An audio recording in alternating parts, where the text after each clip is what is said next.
Hello everyone. In this lecture we want to discuss limits of absolute value functions.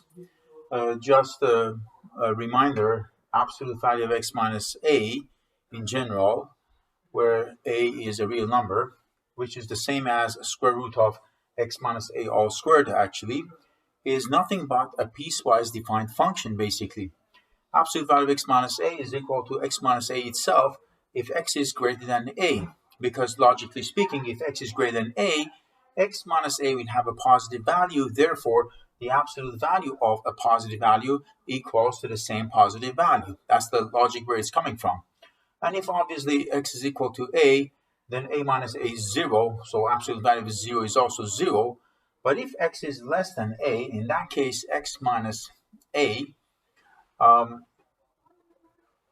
if x is less than a, in that case, x minus a will have a negative value, and the absolute value of that negative value must be positive. So if we say the answer is x minus a, that would be wrong, because x minus a would be a negative value, and the definition of absolute value will not be satisfied for an obvious reason, because we're saying that a is greater than x. Therefore, absolute value of x minus a should equal to a minus x, or negative brackets x minus a, so that the definition of absolute value will be satisfied. So this is just a theoretical definition of absolute value function. And here we want to find the limit of absolute value of x over x, which is a function here, when x approaches 0. Now the thing is that if x approaches 0 from right side or left side, it is going to make a difference in this case. So what we should do in order to find this limit, we have to split the problem into two problems. So we are going to find the left-hand limit and the right-hand limit of the function when x approaches 0. So we're finding the limit of absolute value of x over x when x approaches 0 from right-hand side, and once again the same limit when x approaches 0 from left-hand side. Now imagine if x is approaching 0 from right-hand side, it's approaching 0 from values that are greater than 0. In other words, they are positive. And if they are positive, absolute value of x will be defined as x itself. So I can say this is actually limit of x over x, because we do know that x is a positive value, no matter how much close it is to 0. And this means that we get limit of 1 when x approaches 0, and that is equal to 1.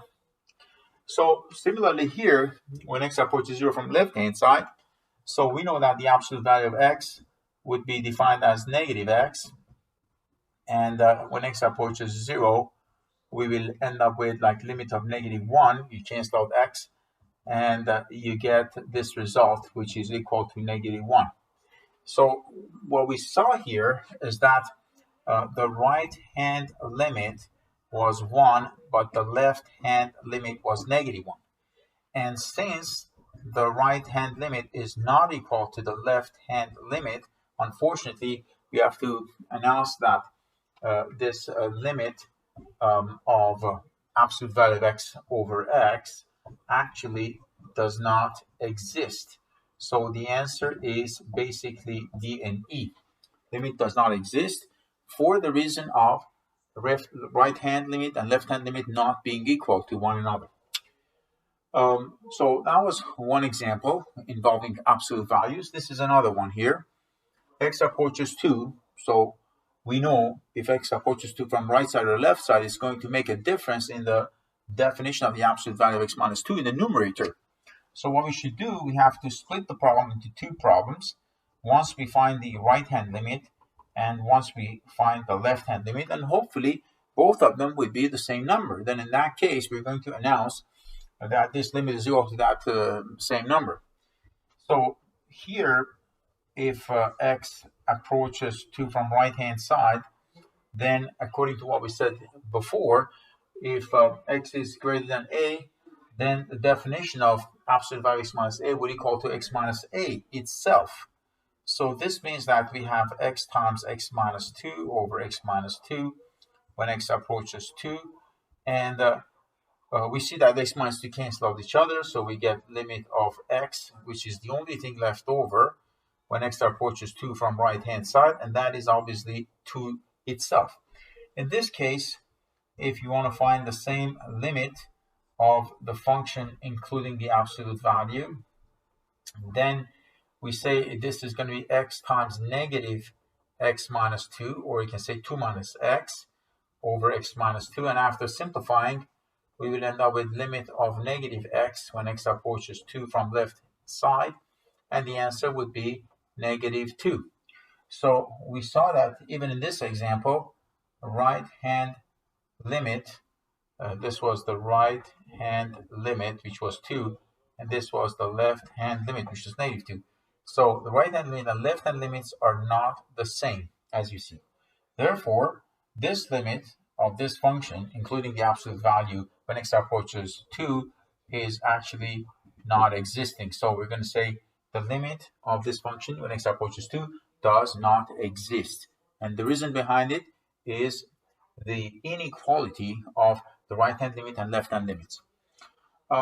There is another example here. It says, what is the limit of absolute value x minus 4 when x approaches 4 from right-hand side? You see the graph of absolute value x minus 4 is clearly drawn there. And when x approaches 4 from right-hand side, it means that x approaches 4 from the values that are larger than 4. So that means from the right-hand side. So we are approaching 4 from right-hand side, and obviously the answer is 0, as you clearly see. In fact, limit of absolute value of x minus 4 when x approaches 4 from left-hand side is also actually equal to 0.